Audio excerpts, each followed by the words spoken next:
উপস্থিত সবাইকে অশোকনগর কল্যাণগড় শিশু উৎসব কমিটি এবং আমাদের পরিবারের পক্ষ থেকে কৃতজ্ঞতা জানাই। মিঠুদা যখন আমাকে জিজ্ঞাসা করেছিল, আমাকে বা আমাদের পরিবারের সবাইকে জিজ্ঞাসা করেছিল যে তোরা কি আলাদা করে শোক সভা করবি না আমরা একসাথে করব, তখন আমার ছেলের একটা কথা আমার মনে হয়েছিল। ও একদিন ওর বাবার সাথে সাইকেল করে সন্ধ্যাবেলায় বেরিয়েছিল। বাড়ি আসার পর আমি জিজ্ঞাসা করলাম কোথায় গেছিলি, বললো দাদানের বাড়ি। শিশু উৎসব অফিসটা ওর কাছে ছিল ওর দাদানের বাড়ি, আর আমাদের বাড়িটা আমাদের বাড়ি। শিশু উৎসবের থেকে বাবুকে আলাদা করা বা বাবুর পরিবারকে আলাদা করা তা অসম্ভব। সেই জন্য দুটো পরিবারই একসাথে আজকের এই আয়োজন। আমি পরিবারের তরফ থেকে বলার গুরুদায়িত্বটা আমার উপর পড়েছে। প্রত্যেকবার কলেজে বা অন্য জায়গায় কোথাও বলতে গেলে খাবার টেবিলে বসে আগের দিন বাবুর সাথে আলোচনা করতাম কি বলবো বা কিভাবে বলবো। এই প্রথম এমন একটা বলা বলতে হচ্ছে যেখানে বাবুর সাথে কোনো আলোচনা আমি করিনি, বাবুর কোনো উপদেশ পাইনি এবং বাবুর সম্পর্কেই বলতে হচ্ছে। আমার কাছে বাবুকে আমি দুভাবে পেয়েছি, এক ছোটবেলা থেকে জেঠু হিসেবে, আর একটা বয়সের পর বাবু হিসেবে বা শ্বশুর মশাই হিসেবে। বিদ্যাসাগর মশাই আমি চোখে দেখিনি, আমি পড়েছি। চোখে দেখিনি বলাটা ভুল, আমি চোখে দেখেছি, আমার শ্বশুর মশাইকে দেখেছি। আমার বাবা আমাকে জন্ম দিয়েছেন, আর আমার শ্বশুর মশাই শ্রী মনীষীমোহন নন্দী, যাকে আমি ছোটবেলা থেকে জেঠু বলে জেনে এসেছি, তিনি আমায় নতুন জন্ম দিয়েছেন। শিক্ষক, ভালো মানুষ, সততা, এই সমস্ত কথাগুলো শিক্ষকের পর সঙ্গে সঙ্গেই আসে, কিন্তু আমরা খুব কম শিক্ষক আছি যারা ক্লাসরুমে কথাগুলো বলি, কিন্তু ঘরে করি কিনা সন্দেহ আছে। বাবু এমন একজন মানুষ যিনি ঘরেও শিক্ষক ছিলেন। আমরা উইমেন এম্পাওয়ারমেন্ট নিয়ে নানা রকম কথা বলি।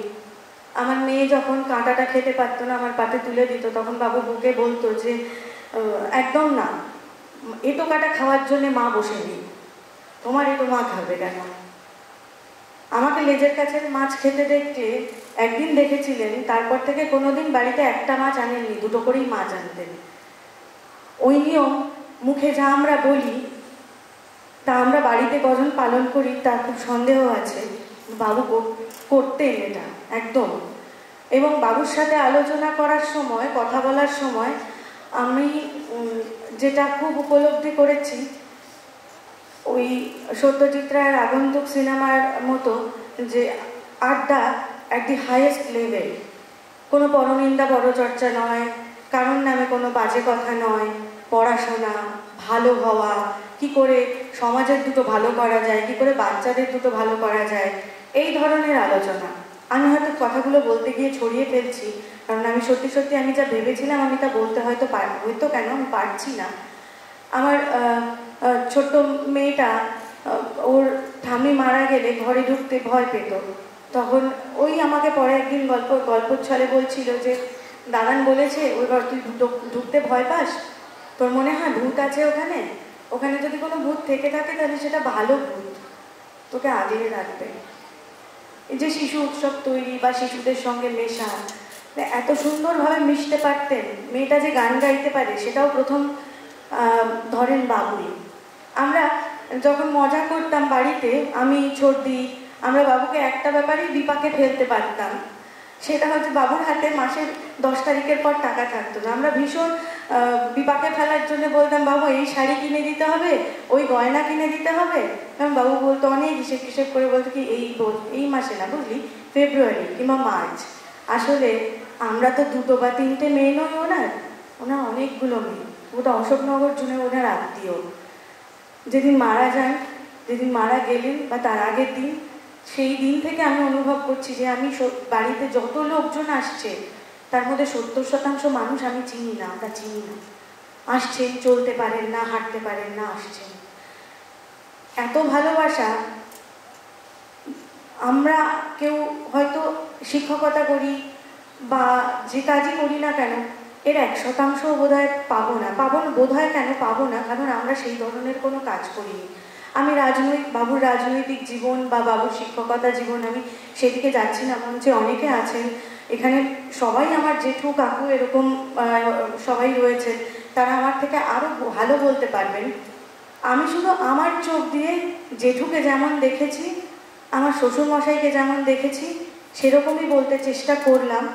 যেমন আমার কলেজে কেউ বিশ্বাস করে না যে আমার শ্বশুরমশাই নিজে বলতেন যে তুই শাখাপলা পড়লে এগুলো কী পড়েছিস, এগুলো পড়া কি খুব জরুরি? এই জিনিসটাও আমি বিশ্বাস করাতে পারি না কাউকে। আমি যদি আমার বরের জন্য না খেয়ে বসে থাকতাম, আমার শ্বশুরমশাই নিজে আমাকে বলতেন যে না খেয়ে আছিস কেন? শিখেছিলাম খিদেটা ইন্ডিভিজুয়াল, খিদের জন্য কারোর জন্য অপেক্ষা করতে নেই, খিদে পেলে খেতে হয়, এতে কারোর মঙ্গল অমঙ্গল নির্ভর করে না। অনেক বড় মনের মানুষ ছিলেন, সৎ মানুষ ছিলেন। করোনার সময় দেখেছি বাড়িতে যে আসতো, যে সাহায্যের জন্য আসতো, যেরকম সাহায্যের জন্য আসতো, বাবু যথাসাধ্য চেষ্টা করতেন। আর শিশু উৎসব বা শিশু, এরা বাবুর প্রাণ ছিল। আমার ভাইয়ের মেয়েটা, ও দৌড়ে এসে যখন কথা বলতো, ও সবার আগে দাদানের সাথেই কথা বলতো। আর দাদান ওকে শিখিয়েছিল লিখতে হবে, আত্মজীবনী লিখতে হবে, আমার আত্মজীবনী তুই লিখবি, ও সেটা শিখেছিল। আমার ছেলে, আমার মেয়ে যতটা না আমার কাছাকাছি, তার থেকে ওদের দাদানের কাছাকাছি। আমি একটু বেশি সময় নিয়ে ফেললাম, হয়তো আরো অনেক কিছু বলার ছিল। আসলে বাবু সম্পর্কে বলতে গেলে শেষ হবে না।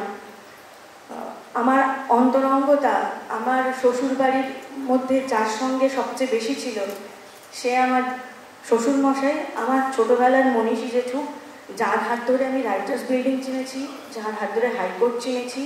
আজকে অধ্যাপিকা হওয়ার পেছনে আমার বাবার যতটা ভূমিকা আছে, আমার বাবু বা জেঠু যাই বলি না কেন, তার ভূমিকাও ততখানি। আজকে যে আমি, আমার মেয়ে, আমরা সুস্থভাবে এখানে দাঁড়িয়ে আছি, আপনাদের সবার সামনে কথা বলতে পারছি, আমাকে নতুনভাবে যে জন্ম দিয়ে গেছেন তিনি আমার শ্বশুরমশাই।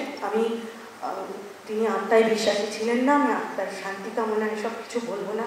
আমি শুধু এটুকু বলতে চাই যে আমি মনে প্রাণে চাই আমি যেন আমার সন্তানকে তার মতো সংস্কারযুক্ত মনের মানুষের মতো মানুষ করতে পারি, তার মতো অন্যের জন্য ভাবতে শেখাতে পারি, স্বার্থপর যেন না বানাই, এবং নিজে যতদিন বাঁচবো অন্যের জন্য কাজ করতে পারি। আমি আবারও তাকে প্রণাম জানিয়ে আমার বক্তব্য শেষ